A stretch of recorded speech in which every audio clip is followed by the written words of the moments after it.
Nobody is unbiased when it comes to Crocs. People have divided themselves into two camps in the 2 decades since the clunky plastic clog first appeared: those who love comfort and functionality, and those who brutally mock how hideous they are.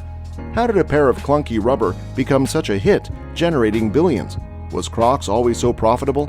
Join me today as we discuss how Crocs truly made a comeback with its polarizing design. Yes, we're ugly, but we're one of a kind. Crocs' success is based on some marketing genius.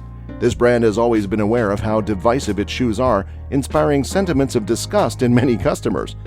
Instead of defending itself against these critics, the company has used the animosity to create a narrative about how the shoe represents radical inclusivity and individuality values that are becoming increasingly important, particularly among young people. For the time being, the message appears to be getting through, but as the brand becomes more mainstream, it's unclear whether Crocs will be able to rely on shaming its detractors to fuel its growth. You can show our iconic silhouette throughout the world, and people everywhere can identify it as Crocs, which is unusual. These were the words of Michelle Poole, president of Crocs, who is undeniably right. Most businesses work hard to build consumer brand recognition, but Crocs has never had to do so since its inception in 2002, which in hindsight is a blessing in disguise. Lyndon Hansen had reached rock bottom in 2002, sleeping on a friend's couch after separating from his wife. Around the same time, he also lost his job in computer hardware marketing, and his mother died from cancer. Lyndon's longtime friends, George Bodeker and Scott Siemens, could see he needed some cheering up, so they organized a sailing trip around the Caribbean to try to clear Lyndon's head. Scott was a quietly successful inventor who had made a good living developing and patenting products that was already semi-retired at the time of this trip, at the age of 48. Scott, on the other hand, asked Lyndon and George to try on a pair of rubber-like clogs he'd been developing after discovering something similar on a business trip to Canada. A manufacturing company called Foam Creations Incorporated out of Quebec created an early version of the shoe, and the shoes weren't rubber or plastic, but rather a special resin that was odor and water resistant, slip resistant on a boat deck, and molded nicely to her foot. The only flaw Scott saw in the design was the lack of a backstrap, so he added one himself. Scott had high hopes that after finding investors, he would be able to distribute this new version of the clogs in the US, so he excitedly introduced his two friends to his new creation. George and Lyndon, his friends, were skeptical. The shoes were just so ugly, but after wearing them for a while and discovering that they were remarkably light and comfortable, they completely changed their minds and decided to go into business together. Crocs were given the name because crocodiles, much like these shoes, can live on both land and water. Despite some critics referring to Crocs as an unfortunate fad, there were plenty who believed that a shoe like Crocs was simply a passing fashion trend doomed to eventually fail. Yes, it wasn't a failure. Crocs sold 76,000 pairs of shoes in 2003, and revenue increased by 226% between 2005 and 2006. One of the smartest moves the founders made was to acquire Foam Creations Incorporated to have exclusive rights to the foam material known as Croslite. Another clever move was to develop a unique style of distribution and restocking that was uncommon in footwear at the time.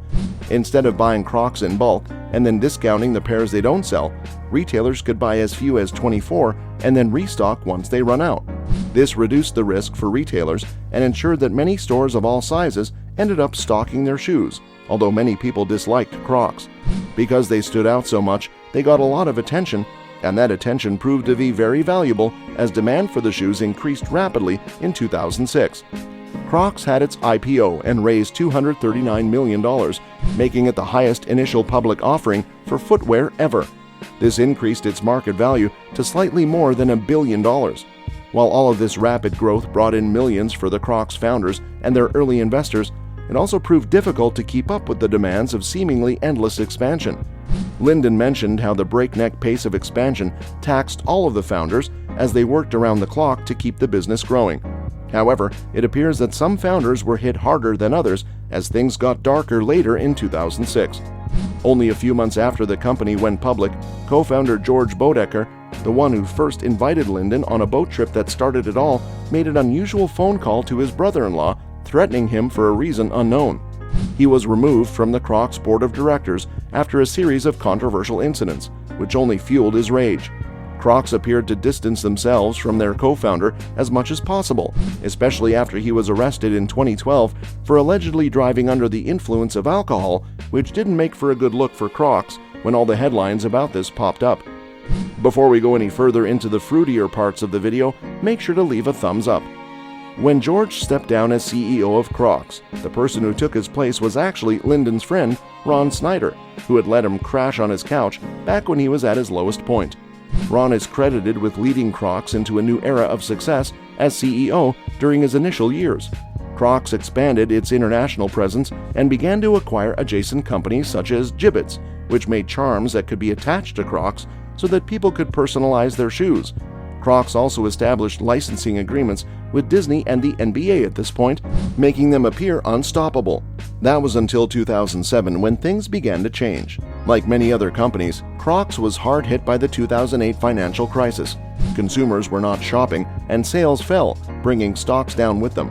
Crocs announced a revenue forecast of decreased revenue, and over the next few years, they laid off several employees and continued to struggle in the stock market.